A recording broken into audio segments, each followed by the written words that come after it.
विधिमंडळाच्या वेगवेगळ्या समित्या नुकत्याच जाहीर करण्यात आल्यात।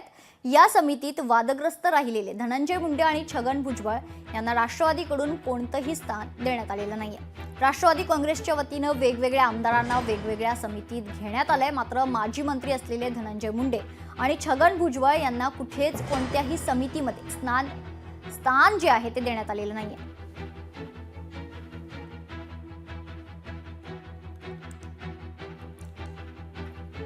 विधिमंडळाच्या वेगवेगळ्या समित्या नुकत्याच जाहीर करण्यात आल्या आहेत। या समितीत वादग्रस्त राहिलेले धनंजय मुंडे आणि छगन भुजबळ यांना राष्ट्रवादीकडून कोणतेही स्थान देण्यात आलेलं नाहीये। राष्ट्रवादी काँग्रेसच्या वतीने वेगवेगळ्या आमदारांना वेगवेगळ्या समितीत खरं तर स्थान दिलेलं आहे, मात्र माजी मंत्री असलेले धनंजय मुंडे आणि छगन भुजबळ यांना कुठेच कोणत्याही समितीत स्थान देण्यात आलेलं नाहीये।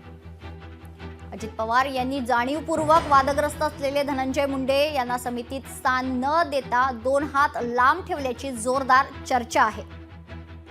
तर दुसरीकडे धनंजय मुंडे यांच्या राजीनाम्यानंतर खरं तर त्यांना आता त्या समित्यांमध्ये स्थानच मिळालेलं नाहीये।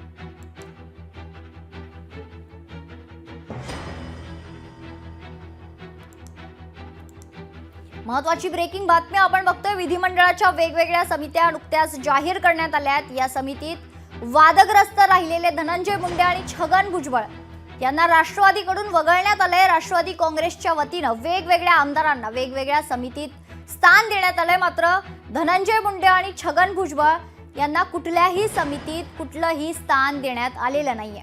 त्याच्यामुळे अजित पवार यांनी जाणीवपूर्वक वादग्रस्त असलेले धनंजय मुंडे यांना समितीत स्थान न देता 2 हात लांब ठेवल्याची जोरदार चर्चा आहे।